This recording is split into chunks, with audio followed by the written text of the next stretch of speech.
antara yang menyebabkan datangnya bala musibah adalah doa malaikat.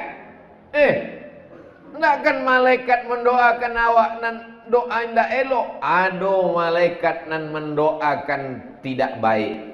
Allahumma ati mumsikan talafa. Kau doa malaikat kau. Allahumma ati mumsikan talafa. Malaikat yang berdoa, bukan buya, bukan ustaz. Allahumma ya Allah, i'ti mumsikan talafa. Orang yang tidak mau bersedekah, berilah dia kebinasaan. Itu doa malaikat. Maka sado kotak nan lalu tadi tidak bersedekah, dibinasakan Allah Ta'ala. Ambo tidak menakut-nakuti. Ambo bukan membuat cameh jamaah. Ambo membacakan hadis saja. Hadisnya sahih. Ma min muslimin yusbihu. Setiap subuh, kalau ada orang hidup di waktu subuh, nan mati tadi malam indak dapat. Dan sampai subuh ikonyo hidup, maka dikirim Allah malakani, dua malaikat. Kalau cie malaikah, kalau cie malakun. Kalau dua malakani, kalau tiga malaikat, dikirim Allah dua malaikat. Malaikat nampak tamu berdoa, Allahumma ati mumfiqan khalafa.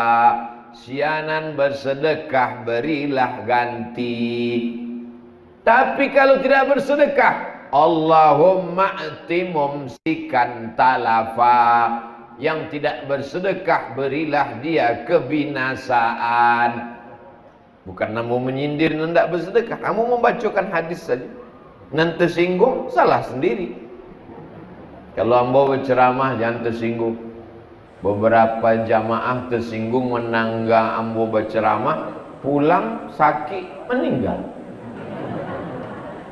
Itu kan dek ceramah ambo itu memang ajalnya lah tiba. Bapak Ibu yang dimuliakan Allah Subhanahu wa taala, maka jadikan hidup kita ini menjadi rahmat.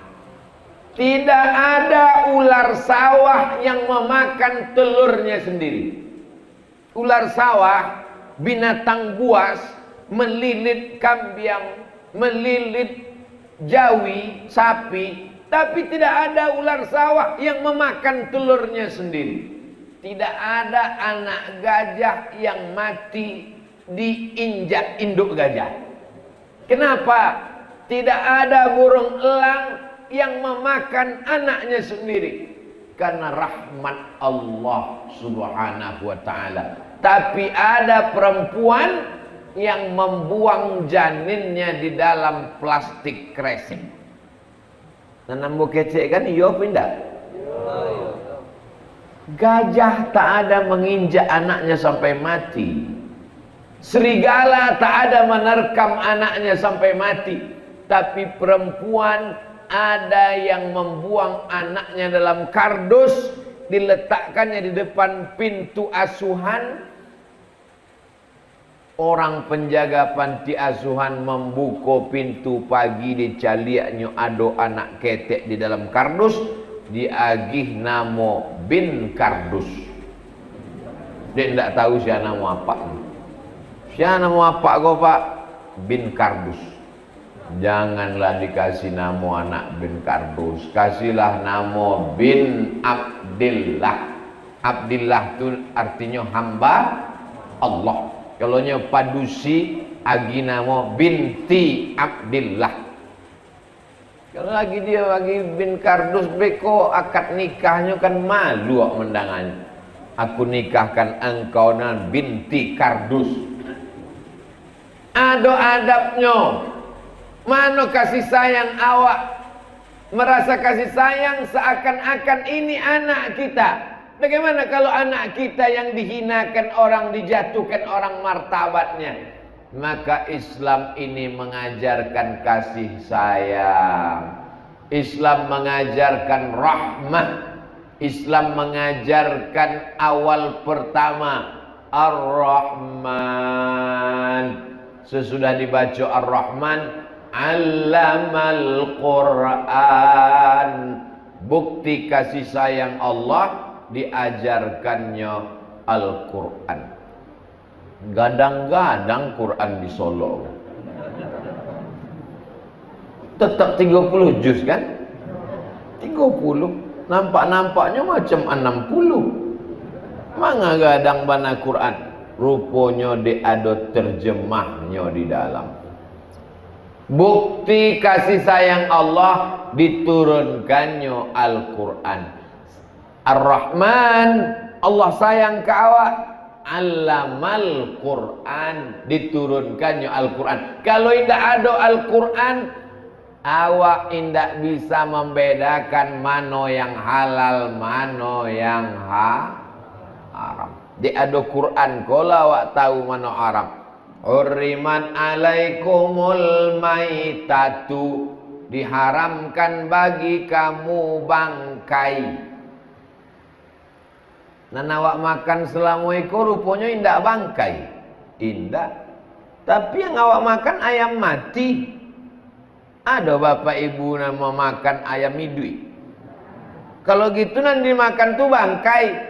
Maksud bangkai adalah yang tidak disembelih atas nama Allah. Jadi kalau kambing, kalau ayam disembelih bismillah, tidak pakai ar-Rahmanir-Rahim, hanya bismillah saja. Bismillah menyembelih hewan kurban, bismillahi wallahu akbar. Kenapa waktu menyembelih binatang itu tak sampai bismillahirrahmanirrahim? Karena Rahman artinya sayang. Kalau sayang tak jadi dipotong. Bismillahirrahman, kecik jari wang sabit yo sayang, tapi leher habis. Maka menyembelih binatang tak sampai ar-Rahman. Bismillah wallahu akbar, Allahumma minka walaka, Allahumma taqabbal min Abdul Somad. Terimalah kambing iko dari Abdul Somad, disabit namanya. Kalau ingat, kalau indah tidak usah disabit. Sampai pahalanya bu ya, sampai. Menangislah amak-amak ke rumah, mengadu ke suaminya. Mengapa nangis mak? Namu ambu tidak disawit di masjid tadi. Sampai innamal a'malu binniat. Niat amak yang sudah menyabit untuk almarhum sampai kurban patang. Jangan berang, jangan menangis. Rupanya menangi bukan dek ndak disabui, tapi kupon dapat cie. Itu lain tanginya. Bapak Ibu yang dimuliakan Allah Subhanahu wa taala. Jadi makna bangkai itu adalah semua binatang halal tapi tidak disembelih atas nama Allah. Mati karena ditabrak truk. Kebetulan rumahnya di tepi jalan raya. Menyeberanglah ayam, ditabrak oleh sepeda motor, mati, bangkai, tak boleh dimakan. Ada orang nan menggulainya, dimasaknya, ditanya, itu kan bangkai. Daripada mubazir Pak Ustaz, itu bukan mubazir, haram dimakan. Lalu kemudian hurriman alaikumul maitatu wad damu, haram damu. Damu itu darah, dipotong kerbau, ditampung darahnya dalam mangkok, dalam piring, dibiarkan membeku. Setelah beku dipotong-potong, dimasak pakai toco. Yummy. Haram, tak boleh. Kenapa? Karena darah itu najis. Dulu datuk nenek awak kalau memotong sapi, kambing, kerbau, jawi, dibiarkan lama. Setelah lama keluar darahnya semua, barulah dikuliti. Sekarang orang motong ayam jam ampe subuh, mengejar target. Ayam itu dipotong bukan mati karena disembelih, tapi mati karena tertimpa ayam lain. Masuk keranjang, langsung lo masuk ke air hangat, air panas, menggelegak, mendidih, matinya. Akhirnya waktu dikuliti ayam itu, dibuka, dagingnya biru-biru karena darah menggumpal-gumpal, belum sempat keluar. Menjadi penyakit karena darah adalah tempat bakteri, sumber penyakit. Daging yang dimakan bercampur darah hukumnya haram, jangan dimakan. Kenapa? Karena Allah Rahman, Ar-Rahman, Allah sayang ke awak. Bagaimana bentuk sayang Allah? Allamal Quran, diajarkannya Quran. Sapi tidak dipotong. Kalau tidak dipotong, darahnya tak keluar. Kenapa tidak dipotong? Biar supaya berat. Karena kalau dipotong darahnya keluar, ringan, timbangannya ringan, rugi. Pedagang tidak mau rugi, maka sapi tidak dipotong. Sapinya mati disetrum pakai listrik, mati. Sapinya dimasukkan air selang ke dalam leher, maka tersedak masuk ke paru-paru, mati. Sapinya mati karena ditembak otaknya pakai stunning.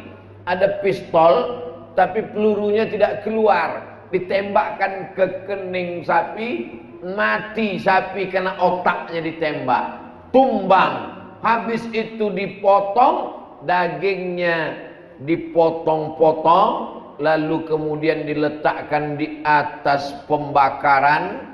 Lalu bolak-balik, tak terlalu masak, masukkan ke dalam roti, namanya barbecue.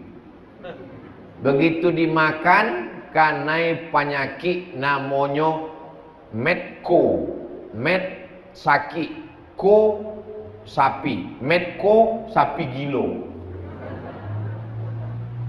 Pernah dulu ada penyakit namanya flu burung. Ternyata kalau disembelih darahnya keluar, lalu kemudian dimasak 100 derajat Celcius, sehat. Lalu kemudian datang penyakit namanya medco, med gilo, ko sapi, medco sapi gilo. Setelah dimasak, disembelih, diikuti ajaran agama Islam, ternyata tidak menimbulkan penyakit. Kenapa dia menjadi penyakit? Darahnya tidak keluar, tidak dicuci, tidak dibasuh. Lalu kemudian pula dagingnya tidak masak, setengah matang. Akhirnya dimakan, tidak pula membaca bismillah. Setan ikut. Nama makan gilo, setannya tidak. Bapak Ibu yang dimuliakan Allah, Allah sayang kepada kita. Diajarkanlah bahwa binatang mesti disembelih, disembelih atas nama Allah. Biarkan darahnya keluar habis. Sesudah itu dicuci. Ambo indah ada keluarga pedusi. Ambo anak patamo laki-laki, adik ambo laki-laki. Jadi amak dulu berpesan, beko kalau angku pai merantau indah ado memasak surang, beko ambo ajakan memasak. Ayamnya dicuci, dibasuh. Sapi, kambing dicuci bersih. Kalau membasuh ayam 2 kali, membasuh kambing ampe kali. Mangampe kali mak, kambing ampe sebab kakinya ampe. Awak ikut saja. Rupanya kambing ini daging merah, darahnya banyak. Kalau dicuci sekali masih nampak merah, cuci 2 kali agak merah, cuci 3 kali agak keruh, cuci 4 kali barulah bersih. Disiram dengan solawat, berkah makanannya, selamat dunia akhirat. Dari mana kita tahu? Dari Al-Quran.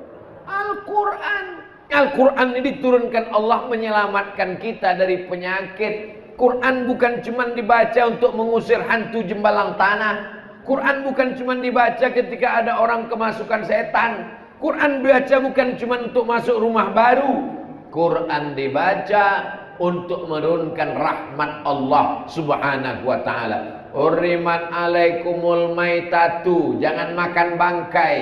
wadamu darah, walahmul khinzir daging babi. Ada orang makan tulang babi. Pas ditanya, "Manga makan tulang babi?" Yang haram kan dagingnya bu ya, tulangnya indah. Disebut daging babi karena yang paling banyak di antara badan babi itu adalah dagingnya. Disebut yang banyak, maka yang kecil pun ikut.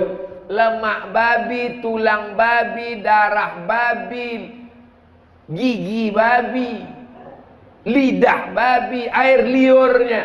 Kalau sampai awak duduk, tiba-tiba datang babi menjilat, tidak hanya disiram dengan air, tapi disiram dengan air 7 kali. Salah satu airnya dengan air tanah.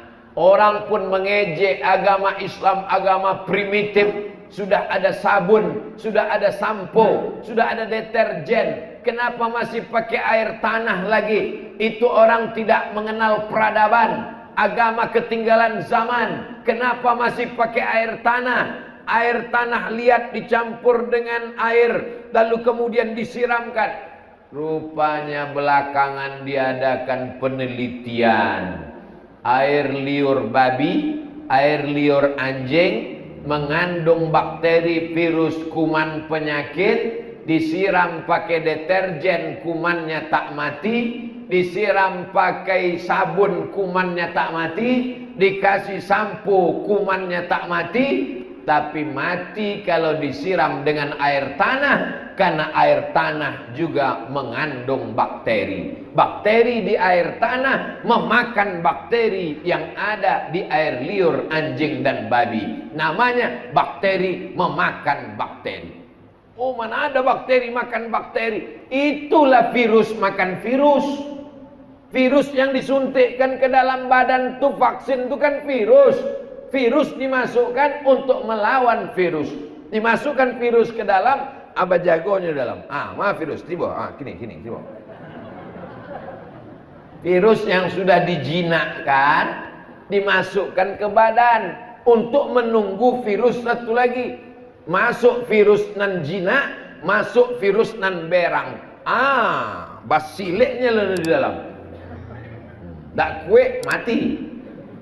Bapak Ibu yang dimuliakan Allah Subhanahu wa taala. Jadi teori tentang bakteri memakan bakteri, virus memakan virus sudah diajarkan dalam agama Islam.